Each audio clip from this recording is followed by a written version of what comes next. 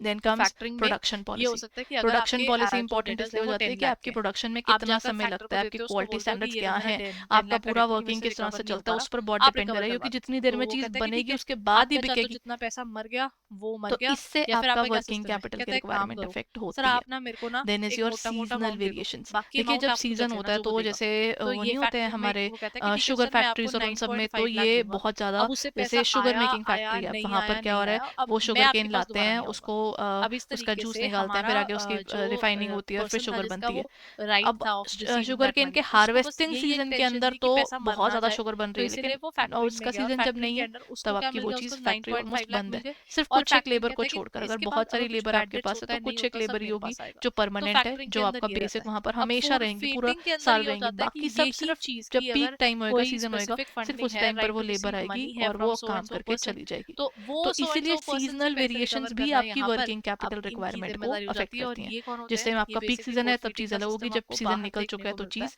अलग ठीक होगी, है, उस टाइम ये पे उल्टा यूज होता पैसा है कम इम्पोर्ट और लगेगा। एक्सपोर्ट के समय, क्योंकि जब आप दिस कुछ इज एक्सपोर्ट सीजनल करते हो तब तो वेरिएशंस। चीज अलग है, तब तो पैसा आना है। इम्पोर्ट में तो पैसा जाना है ना, तो जब वो जाना है सामने वाला पूछेगा नहीं आप कौन, तो वो आपका पैसा भी तो देखना चाहेगा कि आपके पास पैसे हैं कितने और आप उसका यूटिलाइजेशन किस तरीके से कर रहे हैं। सो इस तरीके से ये एक इम्पॉर्टेंट एलिमेंट बन जाता है। Then comes the next part, that is sources of finance for current assets.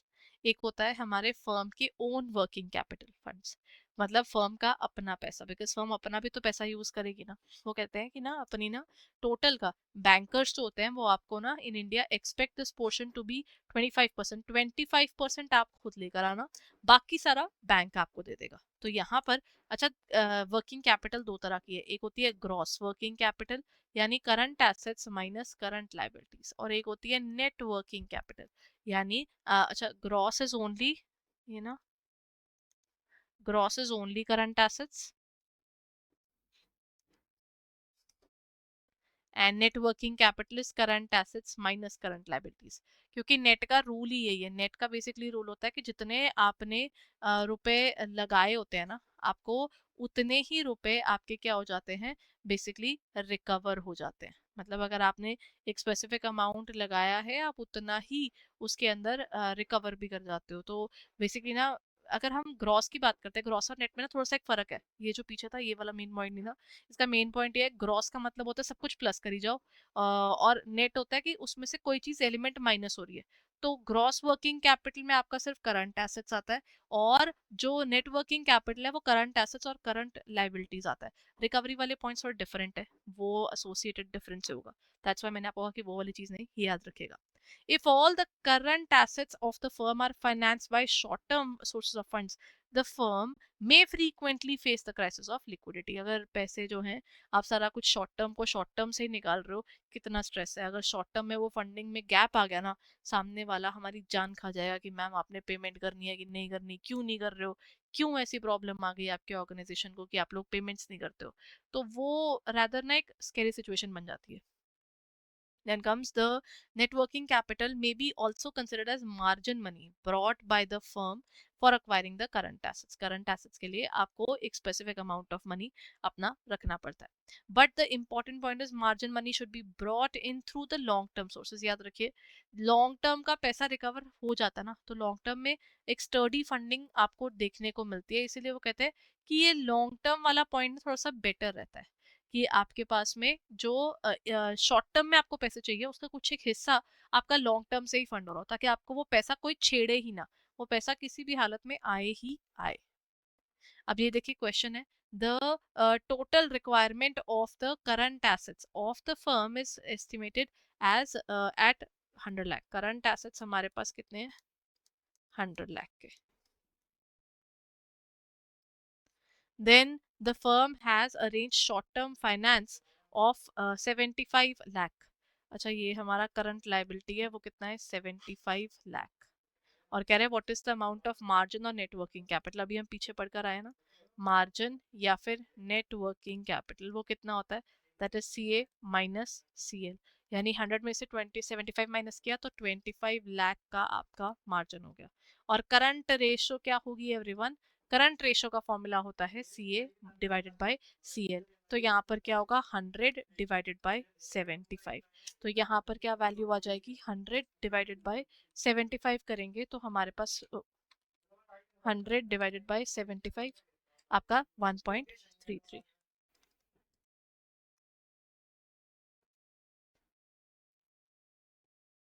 Done. ये आ रहा है आपका 1.33:1। इसको ध्यान से देखिए, इसको किस तरीके से किया जाता है ये आपको ना एक तरह से रेशोज की याद दिलाता है, बट एटलीस्ट मेरे को तो दिखाता ही है, राइट।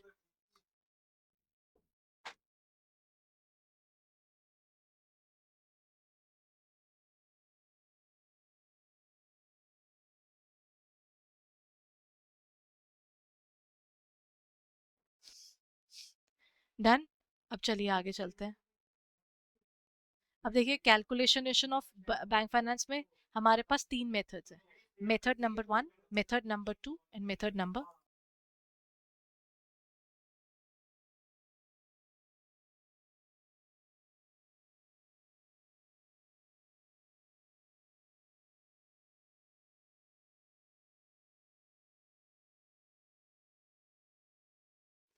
मेथड नंबर वन क्या कहता है? मेथड नंबर वन कहता है the enterprise was required to bring in net working capital of at least 25% of the working capital.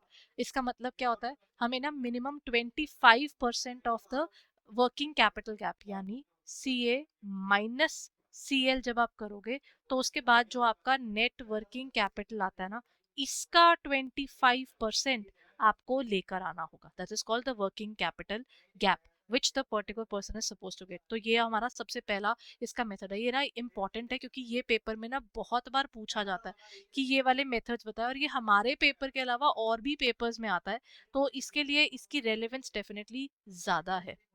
ठीक है, so this is about the topic of method number one.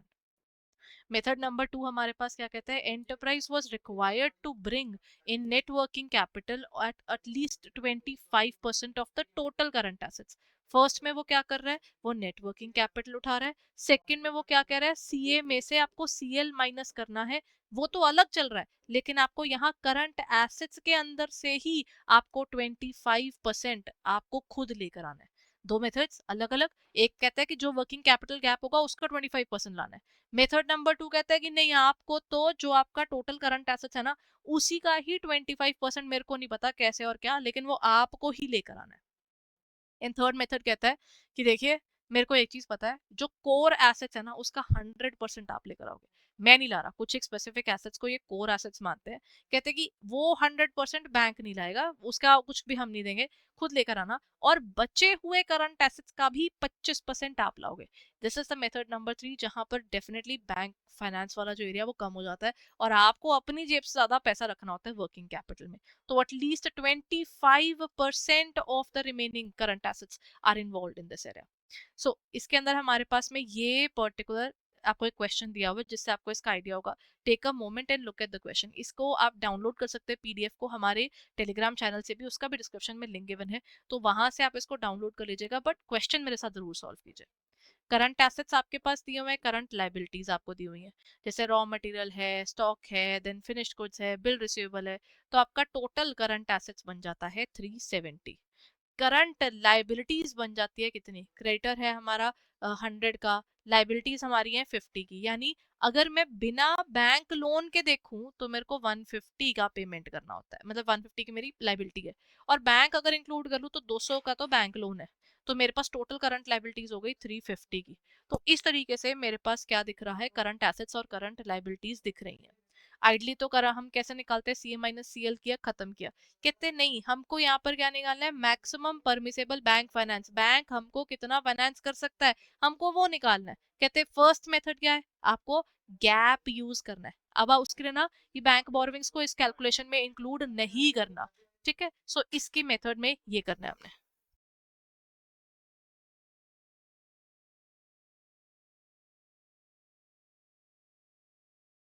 Okay जी। अब देखिए इसमें क्या हो रहा है? टोटल करंट एसेट्स में से आप करंट लाइबिलिटीज कौन सी माइनस करनी है? जिसमें हमारे पास में बैंक बोरोइंग नहीं करनी है, क्योंकि हमें बैंक बोरोइंग की लिमिट जाननी है। तो करंट एसेट्स में से करंट लाइबिलिटीज माइनस कर लीजिए। वर्किंग कैपिटल गैप कितना था? 220 का था। अब यहाँ पर देखिए, अब इसके अंदर क्या होगा, ध्यान से देखिएगा। वर्किंग कैपिटल गैप अगर आपका 220 का है, तो इसका 25%, 220 का 25% आपको लाना है ना। और यहाँ पर यानी 55 हमारा वो पर्टिकुलर पर्सन लाएगा। और कितना था हमारा टोटल? जैसे हम लोग बोलते हैं कि हमने तो हमें टोटल कितना चाहिए था? वर्किंग कैपिटल गैप आपका 220 का है, ठीक है। 220 का 25% अगर मैं माइनस कर दूं, तो इसका मतलब जो बैंक से मैं मैक्सिमम लोन ले सकती थी, ये 25% तो उस पर्सन को लाना ना, क्योंकि बाकी 75% बैंक देगा, यानी मैक्सिमम परमिसेबल बैंक फाइनेंस यहाँ पर 165 है। जबकि इसका मतलब, अरे 200 हमने लोन लिया हुआ है, लेकिन एमपीबीएफ हमारा 165 था। इसका मतलब एक्सेस बोरोइंग कितनी है? 235 रुपीज की। कैसे? 200 में से आप कितना लोन अलाउड था 165 का, यानी यहाँ पर रिमेनिंग 35, ये सारा लैक्स में मानकर चल लीजिए, तो ये remaining 35 is the one which the person has taken in excess of MPBF. अब अगर आप इसको ऐसे देख रहे हो तो क्या किया है, ध्यान से देखिए, फिर से बता रही हूँ, करंट एसेट्स में से करंट लाइबिलिटीज माइनस करी, लेकिन कौन सी वाले करंट एसेट्स और कौन सी वाली करंट लाइबिलिटीज, करंट एसेट्स सारे और लोन सिर्फ वो जिसके अंदर आपका अदर देन बैंक फाइनेंस है। तो 370 में से 150 माइनस किया, वर्किंग कैपिटल गैप अपना 220 आया। एमपीबीएफ कितना था, एमपीबीएफ था 165 इसके बेस पर, क्योंकि वर्किंग कैपिटल गैप का 75% जो है वो आप बैंक से ले सकते हो, मैक्सिमम 25% आपको लाना है। तो इसके हिसाब से हमारी एक्सेस बोरोइंग थी। करंट रेशो निकालते हुए याद रखिएगा आपको करंट एसेट्स और अदर देन बैंक बोरोइंग्स देखना है, तो दैट इज 370 डिवाइडेड बाय 150। और इंक्लूड कौन सा वाला करना है, जो आपको लोन इसमें इंक्लूड करना है वो जो एमपीबीएफ है, इससे ऊपर नहीं जाना, क्योंकि यही मैक्सिमम है।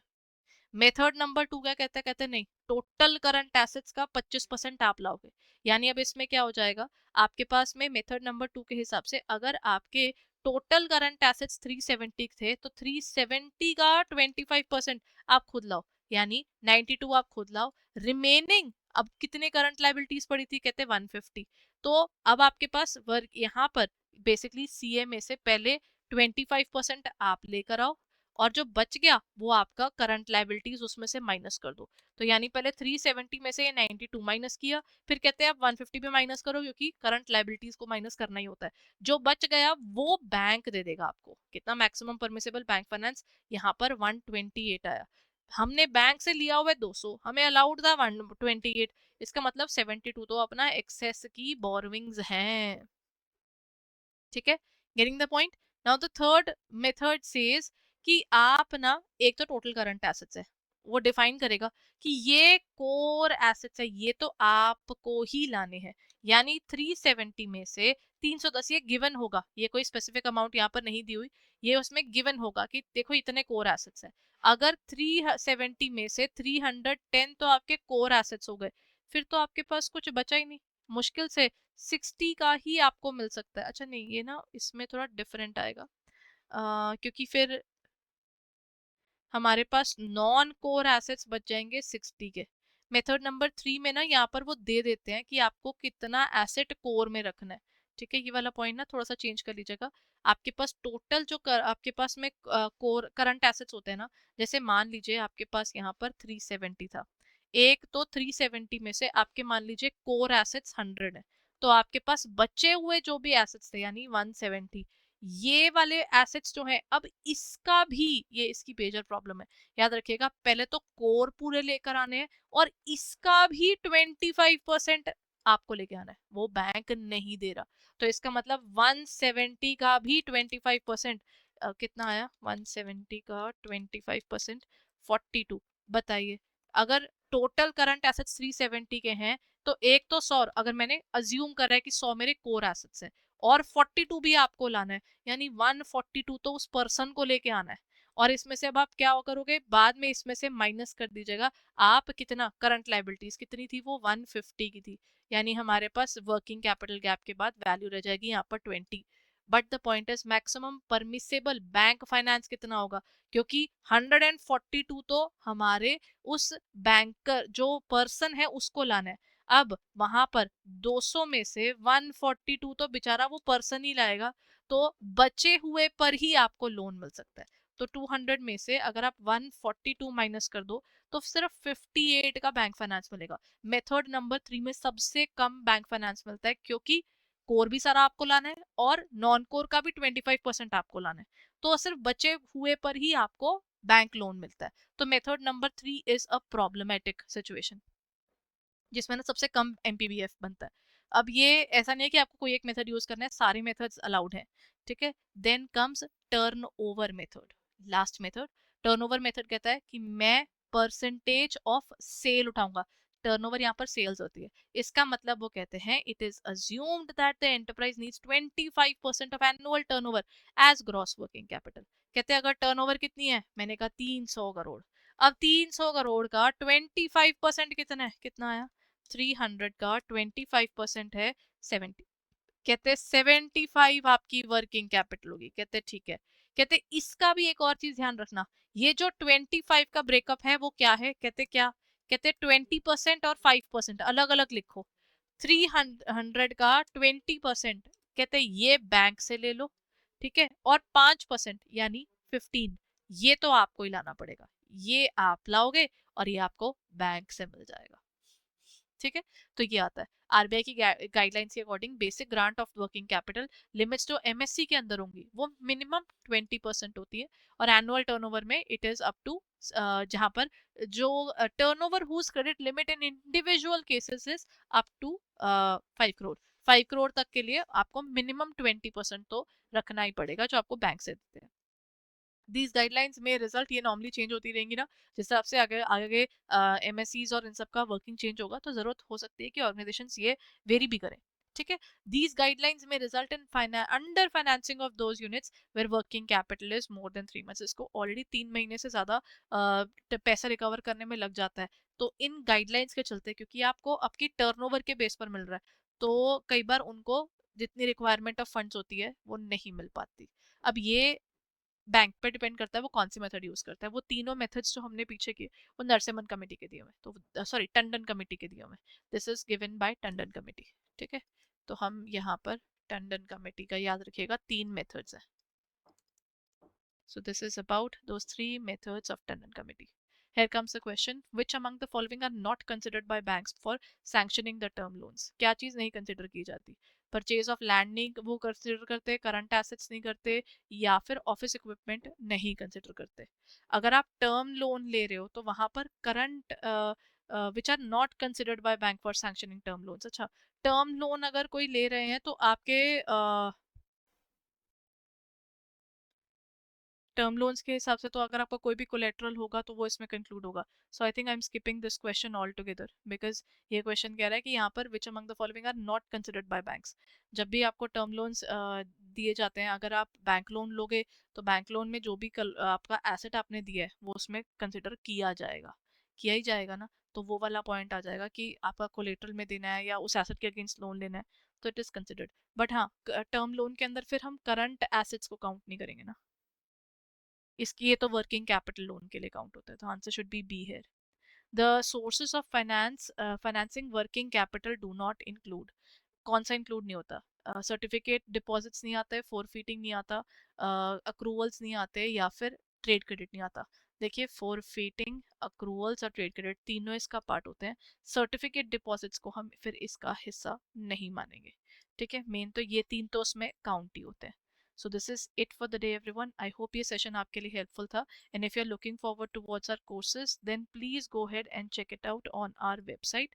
आपको जाना होगा हमारी वेबसाइट पर edutap.in पर, वहाँ पर आपको मिल जाएंगे हमारे कोर्सेज। हमारा लाइव क्रैश कोर्स और मास्टर कोर्स दोनों अवेलेबल है। Live crash course completely live चलता है, 120 आवर्स में कवर किया जाता है, और जो हमारा मास्टर कोर्स है उसमें आपको मिल जाते हैं डिफरेंट डिफरेंट कंपोनेंट्स को आप देख सकते हो, लेकिन ये रिकॉर्डेड है।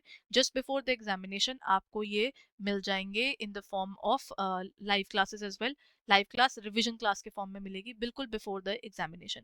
बाकी दोनों के अंदर PYQs हैं, कंसेप्ट क्लासेस हैं, यूनिट टेस्ट और फुल लेंथ टेस्ट दोनों आपको मिल जाएंगे, और चैप्टर्स की मैकमिलन बुक के नोट्स भी मिल जाएंगे। So if you are looking forward to it then please check it out on our website और our app for further details, and don't forget to use the specific codes ताकि आपको discount मिल सके। This is our website edutap.in.